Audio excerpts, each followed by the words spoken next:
and I remember just ripping it. And then this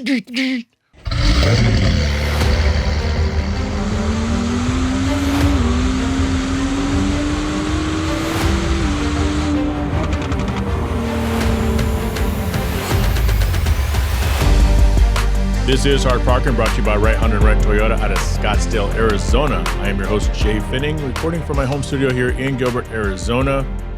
Acura has recalled 137,000 vehicles. I'm about $300 more poor. We picked up a new vehicle, and I want to talk a little bit more about the Suzuki Jimny that we had in Costa Rica. All that and more coming up after this word from Arcus Foundry.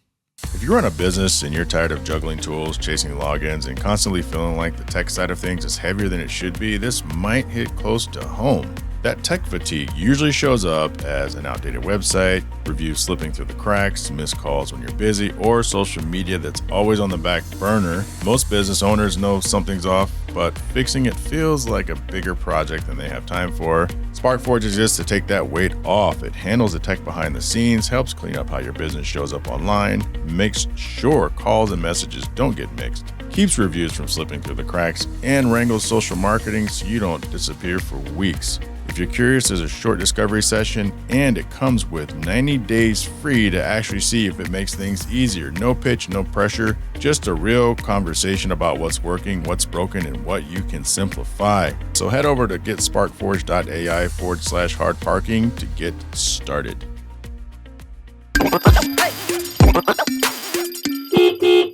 As you could probably tell, this episode is going to be more car-centric than you're used to, but there's a lot of things I think I left on the table after last week's episode with Catherine Cox. There's just some things about the rental car that I kind of wanted to explain a little bit more, that it just doesn't really make sense to talk about that with someone in front of you, because that was more of a free-flowing and very fun conversation. But before we get to that, this article from Autoblog: Feds investigate over 137,000 Acuras for failing all-wheel drive system. This caught my attention. It's only 137,000 vehicles, but two things caught my attention. Number one, it said the feds investigate. Like, it can't be the car has been recalled or National Highway Traffic and Safety. Is it NHTSA? National Highway Transportation Safety Administration. Yeah, the NTS. I already screwed that up. Whatever the case. The NTS, National Highway, the NH, those people. Usually you see that. But I actually had this happen to me in our 23 MDX a couple months ago. You know, back when I was complaining about my backyard and having to redo all that kind of stuff. I was driving to pick up some pool parts, and the car goes, beep, beep.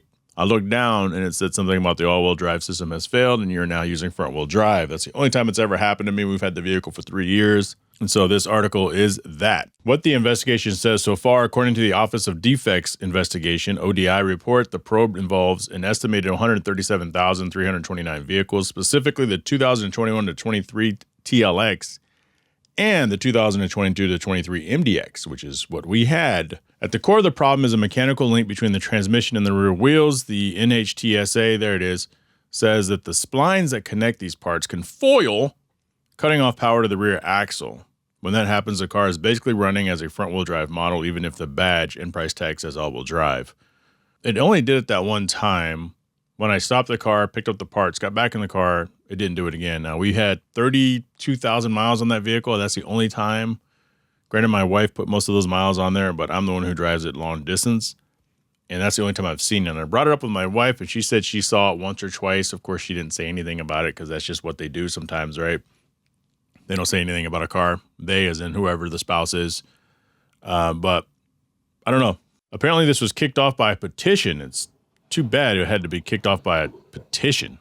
It says, for now, the investigation remains in the early stages. Regulators will review the complaints and conduct a technical assessment before deciding whether to proceed with a formal defect investigation or deny the petition. There's a defect. I've seen it. My wife has seen it. We have a 2023 Acura MDX, or had a 2023 Acura MDX. It says that it's only been 48 complaints. That's a thin slice out of the 137,000 vehicles. Yeah, because I would say it's intermittent and it wasn't broken for us. So we'll just keep an eye on that, and I will update you maybe as the story progresses. In other news, Honda has canceled, I have it pulled up right here, the development and sale of the Zero Series, which includes the Zero Series SUV, the Zero Series Saloon, and of course, the RSX EV. You know, the RSX is interesting to me because I didn't really like the concept as an RSX. I think that is reflective of probably almost everyone out there. They could talk about it like it's a great thing, but you know, it's hard to name something the same thing as something else and have it look so different. It's the same deal with the NSX, but I always felt that the NSX is an NSX, the one I have, because we have new sports car experimental. Then you also have new sports car experience, and they both kind of set the needle. You know, much like the Honda Prelude that people are just destroying right now, I think it's a good looking vehicle. We recently talked about it. But when it came to this RSX, it just looked like something completely different. I just wish they wouldn't have called it an RSX. It doesn't really matter at the end of the day because it's been canceled, and I think it's the right move. We've talked about this on the podcast many times in the past, we as in myself and other guests, that the future isn't EV, or maybe the distant future is EV, but you have to take a look at the room. Everything is far more efficient and improved hybrid. That's the way to go. Our grid, our infrastructure can't support EV vehicles. It just can't. That's not my opinion. That's a fact because we just don't produce enough energy. And so when you look at those EV mandates, it was never going to happen. It was very ambitious, but we just, at the end of the day, we just can't support it. I think Honda's trying to figure that out, or I think Honda has figured that out. And I kind of think it's too bad because I don't remember if it was the Saloon or the SUV, but one of those two I thought looked really good. The other one was kind of weird and different, but it was still kind of cool to look at. Looked at the prototype, I think last year, maybe at the Long Beach Grand Prix, they had it. I fear maybe a lot of layoffs. They're probably going to blame the tariffs. Everybody blames the tariffs. But at the end of the day, people just do not want to buy EVs. The EV market is struggling. Tesla is king, and they're not the best vehicles, but Tesla is still king.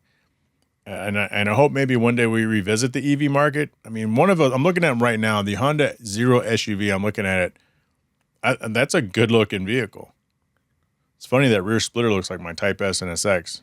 I never noticed that till right now. But who knows what the future holds for Honda? Okay, so despite what people think, I don't really have an inside track on what's coming out with the brand and what isn't. And I do have connections within the company, but I don't really ask those questions. Because then it's like I'm just using you. I don't use anybody. But what do you think about it?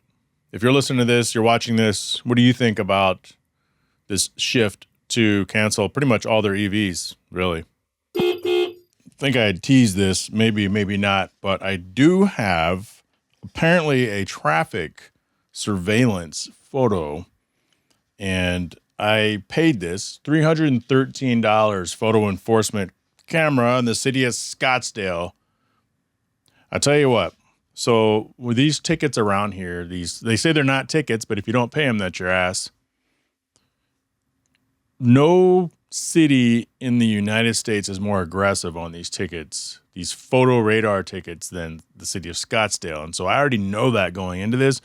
I almost got away with it last time, but it wasn't Scottsdale. It was in Scottsdale, but it was like the Gila River Indian tribe thingy. But I do remember this. But first off, do you think this looks like me? Does that look like me? Does that look like my car? Is that me driving? Is that my one auto on the thingy? Yeah. It's me. Look. I remember exactly when this happened. I was leaving Barrett-Jackson, and I remember just ripping it. And then the lights flashed, and I looked, and speed limit 45, and I was going like 58 because I was shooting it over. And you know how it is when you're in a car. Sometimes you get out and you join traffic, and you just floor it. And that's what I did. And it took this thing 2 months to get to me. But I received it. I paid it. F it. So I teased this in the opening. We did get a new vehicle. I think I've mentioned in the past, especially the most recent episode, or one of the more recent episodes with Jhae in studio. We talked about buying, selling cars. And first off, a shout out to Mark Stoneman. He had reached out and said, I'm pretty sure you can't sell a lease to somebody else. And he's right. You could trade it in. you can trade it into another dealership, but you can't sell it to another individual. You would have to buy the car first, then turn around and sell the car if that's what you wanted to do. I think the light just blinked behind me. There we go. We drove a Toyota 4Runner. She really liked the 4Runner. The problem with the 4Runner is it's a little snug in the second row.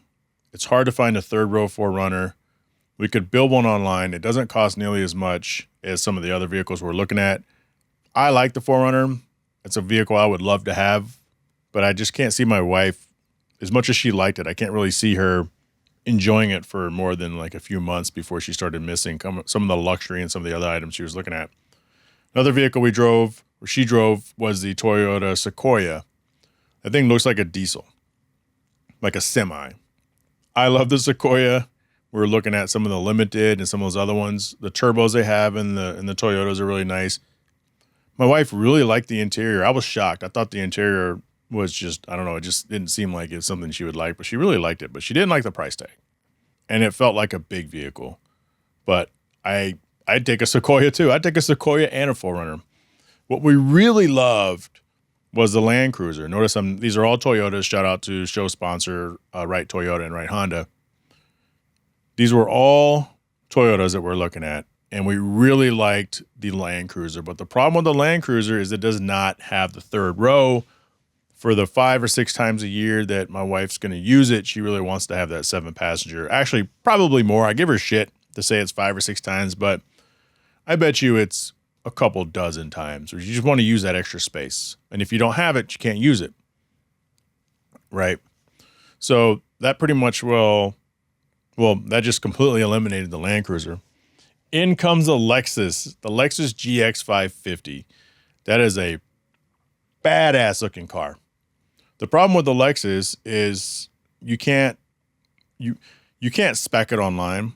We've learned they're just allocated. So we got the hookup with the Lexus dealership, the general manager, who's going to keep an eye out for us. We've wanted a white one with brown interior. The thing is awesome. We went and looked at one sitting on the lot. We couldn't sit in it. We couldn't drive it because it was somebody else's. So the thing is, they give us a call. They tell us, hey, we have a white one coming or whatever other color you want. Do you want it? Yes, we do. Put the money down on the down payment. And then we have to wait for it to finish getting built. And then we can go and then we can pick it up. We can buy it. The problem with her old MDX that I talked about earlier that had the 4-wheel drive to 2-wheel drive system error is we called Acura or Honda Finance and they would not extend the lease. Of course they wouldn't extend the lease. If we had plans on sliding into another Acura vehicle, they probably would have worked with us. But we had a decision to make, and the timeline got tight. And first off, I think I said this before, but I've been saying for 7 months that the lease is coming up. I told my wife, you got to check. When's the lease come up? I don't want to get 2 weeks outside of your lease expiring, and all of a sudden we're panicking and trying to get a car. What are the numbers? And it was kind of like, I don't know, look at it later. And we never got it done. And I'm like, what are you going to get? She goes, what should I get? And I told her what she should get. Well, I don't want to get that. And I don't want to get this. I think I want that. I think I want this. So, at the end of the day, what we ended up getting was another MDX. So we have a 2026 Acura MDX A-Spec, but it's the A-Spec with the Advance package. And so the difference between an A-Spec and a non-A-Spec is styling. That's it. So we have the aggressive bumper, the black wheels, the black trim, no chrome. We got a white with red interior, just like we had on the 23. But this one has a touch screen, same power, same everything else, but it has all the upgraded technology, speakers, 360 camera, massaging front seats. I drove it back from the dealership. My wife wasn't able to go with me to pick it up. But you hold down the massage seat button, and this is probably the same for any vehicle that has this. I wouldn't know. We've never had a vehicle with massages before. And then you could select. And there's like 5 or 6 different type of massages you can pick from. You can customize it to the person, which is great. And so I was driving back home, and I was just getting a massage the whole way. And it was great. And, we got a hell of a deal on it. Shout out to Acura of Tempe for working with us. And, now we have warranty because she was just going to buy the old car. And I said, why would you buy a car you complain about every time we're driving it? Too much wind noise, You know, it's got obviously manufacturer issues intermittently, like the one I opened up this podcast with, and no warranty, and you don't even like the car. Well, she loves the car, but all those other things. So now we have warranty, we have everything, plus a nicer, cleaner, newer version of what we just had. So we'll take it. All right, let me tell you a little bit more about the Suzuki Jimny that we rented, what it was good for, what it wasn't good for, and what we used it for. So if you go on vacation and they have a Suzuki Jimny, you could decide if you want to rent it or not. The rental car section returns with the Suzuki Jimny. All right, let's talk about Costa Rica a little bit. So if you plan on going to Costa Rica and doing any driving outside of the city, you should absolutely, at minimum, rent a small 4x4 capable vehicle. You can probably survive with a two-wheel drive configuration like an SUV or a light pickup truck as well. And I'm going to tell you why you need those vehicles in this fun little video rental recap of our trip to Costa Rica. Some of you love these rental car reviews. Some of you probably hate them. First and foremost, I think I'd mentioned this in a prior episode, but you start with the rental car company. I hit Google and there weren't really anything I'd ever heard of, but I tried to go to their website and try to configure it, and I was striking out. Fortunately, I was able to rent through National Rent-A-Car, which is one of the accounts that I typically use anyway, which is great. Once we got to the rental car facility, our vehicle was already waiting outside. Just kidding. But this is what we ended up getting. We got a Suzuki Jimny. This is a very compact SUV, has a 5-speed manual / automatic gearbox, electronic traction control, starting aid, hill descent control, ABS braking system, 2 rigid axles with manually switchable 4x4 drive and power steering. Vehicle has space for 4 people with very limited luggage. It's powered by a 1.5-liter engine with an output of 102 horsepower and 130 Nm torque. The vehicle is equipped with off-road tires, rolling on 195 1580s. Jimny All Grip, which is kind of their all-wheel drive. Taking a look around inside, you have the window controls in the middle. You have traction control, lane depart. Going down to the selector, you can switch it from 2-wheel drive to a 4-wheel drive high or 4-wheel drive low if you want to go rock climbing, which this thing is very capable of doing. And then, of course, in a super weird spot, you roll your windows down. It takes you a while to find those switches. Not in a very good place. Has an oh crap bar for your passenger to hang on to. And, of course, it's got a glove box, which actually pretty roomy for being such a small vehicle. The door pockets are really small. They don't really hold very much. I could put my phone in mine. In the center console, you could put like 1 coffee cup, but not enough for 2, which is super kind of weird. And about a 7-inch touchscreen, give or take, at 1/2 inch or so, maybe closer to like a 6.5-inch touchscreen in the middle. Apple CarPlay and Android Auto, which is an absolute must. And now for the important stuff. We got the 5-door, but the thing is we have 2 full-size suitcases, and it's not really big enough for both. You have to put the rear seat down, as you can see here, just to get the 2 suitcases in. So we got the alcohol, we got both full-size suitcases, and of course, we got both backpacks in. But if we had another bag or possibly an animal or a child with us, we would be out of luck. We drove for a little bit, and one of the first things I noticed was how terribly slow this thing is. We were only about 70 miles away from where we needed to go, and Waze told us it was about a 5-hour drive. Well, you realize it's because this thing only has 105 horsepower. I took advantage, though, of the stops that we did have to kind of get out and walk around and look at the car, as well as look at the scenery. The drive from the airport up to the Mount Arenal was beautiful. Starting to get dark, though, and starting to get rainy. And I got to tell you, at night, in a vehicle like this, the A-pillars are so thick you can't really see through them. That's a major complaint. And the headlights, despite how well it looks on this video, with this thing sped up to 250% speed, were not very good. It does not have HIDs. For the life of me, I do not understand why any vehicle made in 2026 does not come with high-intensity discharge bulbs. Those incandescent ones suck. Going to different excursions and driving around Arenal was an absolute breeze. We almost got stuck on the side of the road one time, but it was definitely worth it. We actually used the all-wheel drive maybe once or twice. Otherwise, it just rained the whole time we were there, and we never had a problem finding a place to park or getting this little thing anywhere. After a couple days, it was time to leave on another long journey, and we decided to stop for gas because while this thing is great on gas mileage, it is a long ways to where we're going, about 6 hours. And despite me complaining earlier about how painfully slow this thing is, this was the part of the journey that I praised having a vehicle like this, because unexpected to us, as we were taking ways, it told us to turn right because it is the most direct route. Because in this country of Costa Rica, the side streets essentially are farm roads, big enough for one vehicle, sometimes 1.5 vehicle. And if you have a clapped out Civic, you will bottom out. In fact, the last stretch, I could have sworn we were going the wrong way, but finally we arrived at the JW Marriott Guanacaste Resort, and we were essentially where we needed to be. After getting settled in and having a pop, it's time for a night, as the next day we had some excursions. We had some beaches we needed to go to. Once we got there, it was beach after beach after beach. We took this Jimny everywhere. Of course, it was capable. Parking was easy. I think I said parking was a breeze, and this thing could go anywhere. In fact, some of the beaches in Costa Rica, you have to go basically overlanding with your vehicle. I'm telling you, most of the vehicles, at least here in the States, that you see people driving around on that aren't pickup trucks would have a hard time getting through it. But what happens when you get to the other end, you see all the other vehicles that have braved the way, and you find other really beautiful beaches. After a few days, it was time to go back, and it's time for me to tell you what I didn't really like about this vehicle. The reverse camera was super basic. It felt like one of those aftermarket ones. It was adequate enough, but probably one of the worst ones I've ever seen. And my number one biggest complaint about this vehicle is its connectivity to CarPlay and or Android Auto.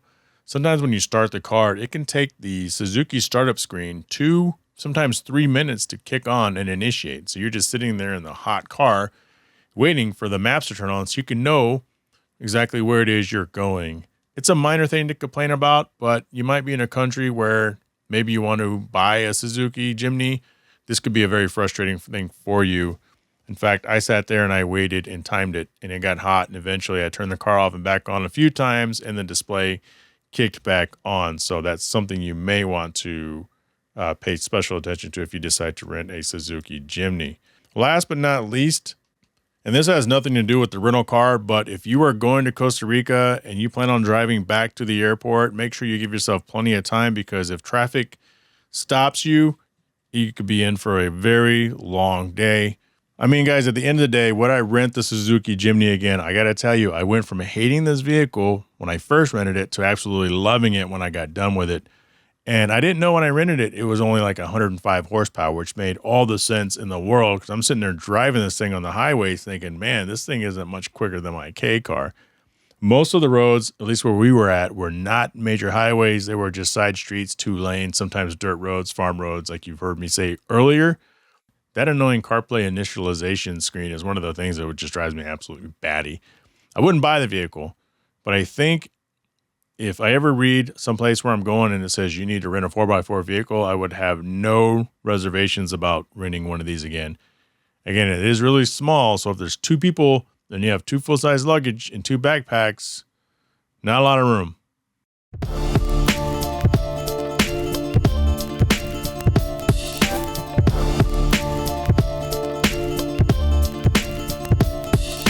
All right, got the official script out. If you like what you heard today, hope you're subscribed to this podcast. Hope you're subscribed if you're watching on YouTube. I don't even know if you subscribe on Spotify or you just hit follow. One thing, right Honda, right Toyota, SparkForge AI from Arcus Foundry. One login, one platform, all under your control. AutoCannon officially licensed Honda and Acura gear. They are a proud supporter of the show, but do not reach out to me on social media and ask me about your order. I have no part of their daily operations. I have stuff I'm waiting for too. Got to thank Patreon business supporter, Automotive Specialty Tool out of Owings Mills, Maryland, Kuya Automotive out of Winter Garden, Florida, the Lucky Break Sports Breakers out of Caledonia, Michigan, Big House Small Home Design out of Ashburn, Virginia, and Traverse City, Michigan, Shaping Success Treasure Valley out of Boise, Idaho. I keep telling you guys this every week, and you don't do it, but you need to check with myself and Wes Tankersley every Wednesday at 7 o'clock Pacific time on Instagram at One Drake Wednesday. If you're in a position to help the podcast upgrade, which none of you seem to be in that position, you can join the Patreons for as little as $3 a month. Go to patreon.com, Hard Parking Podcast, or you can become a member on the YouTube channel and sometimes get stuff early, but it's not about getting stuff early, it's about supporting your boy. I want to thank Mark Stolman, Catherine Cox, Sadie Ramos, Richard Graves, Byron Jones, Bo Jung, Alice Camina, Drew Bunkley, and Dre Mullins. Email the show info@hardparking.com. And I will see you guys next week. Shut up!